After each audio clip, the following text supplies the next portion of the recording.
क्या आपने कभी सोचा है, जब रावण ने विभीषण को देश निकाला दिया था, उस क्षण दोनों भाइयों के बीच क्या क्या कहा गया होगा। क्या सिर्फ क्रोध था या एक गहरी पीड़ा? क्या सचमुच विभीषण गद्दार था या रावण ने अपने ही विनाश की नींव रख दी थी?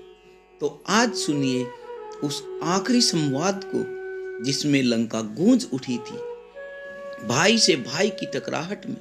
और यकीन मानिए दोस्तों, इस संवाद को आप बीच में छोड़कर मत जाइएगा।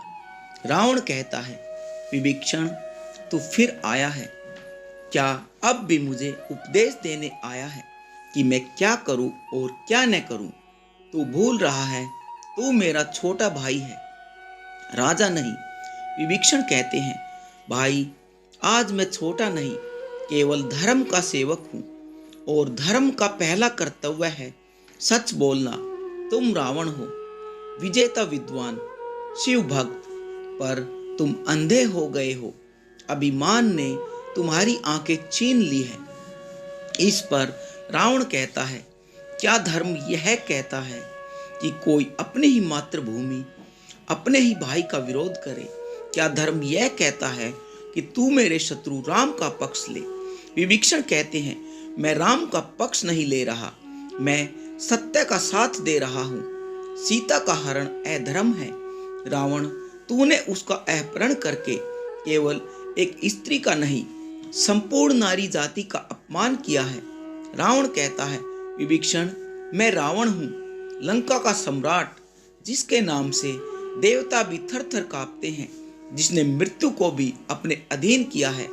और तू मुझे नीति सिखाएगा? विभीषण कहते हैं, हाँ, क्योंकि मैं जानता हूं कि तू विनाश की ओर बढ़ रहा है। आज अगर मैंने चुप्पी साध ली तो सारी लंका जलकर भस्म होगी। तेरे नाम इतिहास में राक्षसों का प्रतीक बन जाएगा। रावण कहता है, तो तू चाहता है कि मैं सीता को लौटा दूं, उस राम के सामने झुक जाऊं? क्या यह चाह है तेरी? विभीषण कहते हैं, नहीं, मैं नहीं चाहता कि तू स्वयं को बचा ले। एक राजा की पराजय युद्ध में नहीं होती, पर जब वह अन्याय से चिपक जाता है, वह सच में हार जाता है। रावण कहता है, धीरे धीरे तलवार उठाते हुए, तेरी बातों में नीति थी, पर विश्वासघात की बू भी तेरी बातों से आ रही थी। तेरे विचार मेरे राज्य के लिए जहर है। विभीषण कहते हैं, अगर सत्य जहर है तो मैं वो जहर हूं, अगर नीति गद्दारी है तो मैं गद्दार हूं। पर एक दिन तू जान जाएगा कि जिस भाई को तूने त्याग दिया, वही तेरे कुल का अंतिम दीपक बनेगा। रावण कहता है, मैं तुझे आज लंका से निर्वासित करता हूँ, जा, आज से तू मेरे लिए मर चुका है। विभीषण कहते हैं, धन्य हूँ जिसने सत्य के लिए अपनों को भी त्याग दिया। रावण, तू मुझे निकाला दे रहा है, पर याद रख, तुझे तेरे ही कर्म लंका से निकाल देंगे। अग्नि में तेरा अंत तेरे अंदर ही पल रहा है। रावण कहता है, तो यह अंतिम संवाद था हमारा? विभीषण कहते हैं, नहीं, अंतिम संवाद युद्ध भूमि पर होगा, जहां मैं तेरे मर्त शरीर को नम आंखों से देखूंगा और फिर लंका को फिर से धर्म के पथ पर लेकर जाऊंगा। रावण और विभीषण का अंतिम संवाद। दो रावण कहता है, विभीषण क्या तू जानता है, जिस क्षण तूने राम का नाम लिया, उसी क्षण तूने मेरा रक्त धो दिया।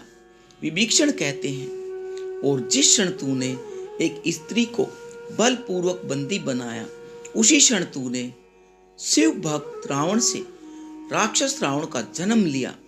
रावण कहता है, तुझे लगता है मैंने सीता को भोग की वस्तु समझकर छुआ नहीं? विभीषण, मैंने उसे आदर दिया है, उसकी मर्यादा की रक्षा की है, पर मुझे युद्ध चाहिए था। राम को उकसाने का यही एक उपाय था। विभीषण कहते हैं, तो तूने एक स्त्री को युद्ध का कारण बनाया, तूने एक स्त्री की पीड़ा को अपनी राजनीति का माध्यम बनाया, तब तू राजा नहीं, एक भयभीत योद्धा है जो जानता है कि उसका अंत पास है। इसलिए अपनी हार को रावण कहता है, क्या तुझे नहीं दिखता विभीषण, मैं कौन हूँ? मैं वो हूँ जिसने यमराज को भी हराया है। मैं वो हूँ जिसने कैलाश को भी उठाया है।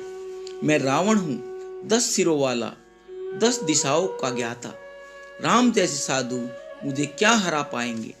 इस पर विभीषण कहते हैं, तू रावण है, यह सत्य है, पर तेरे 10 सिर आज अभिमान, क्रोध, मोह, द्वेष, लोभ, स्वार्थ, असत्य, हिंसा, अधर्म और अहंकार से भरे हैं। राम केवल एक है, पर उनके अंदर धर्म है, और धर्म अकेला नहीं होता, वह सृष्टि की हर शक्ति को अपने साथ लेकर आता है।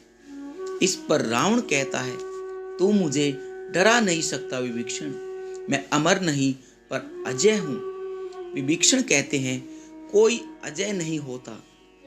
रावण जिसे तू राम समझता है वह समय है, और समय किसी का नहीं होता।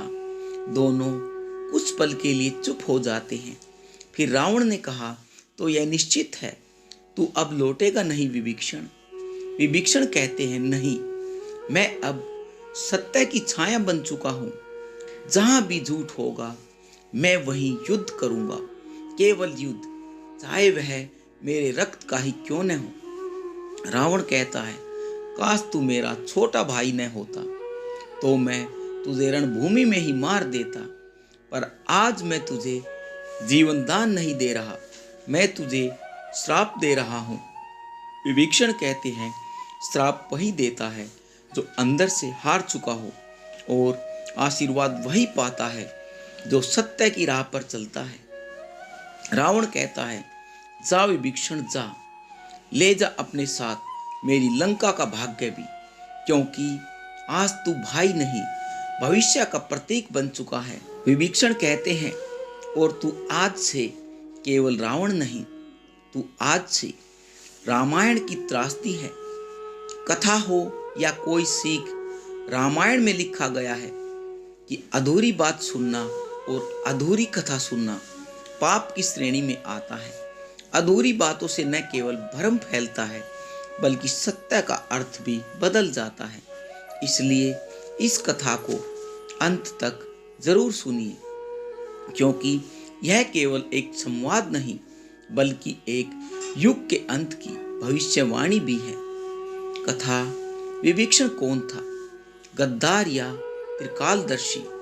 लंका नगरी सोने की नहीं, अहंकार की नगरी, जहां रावण का सिंहासन केवल सोने से नहीं, डर और युद्ध से जड़ा हुआ था।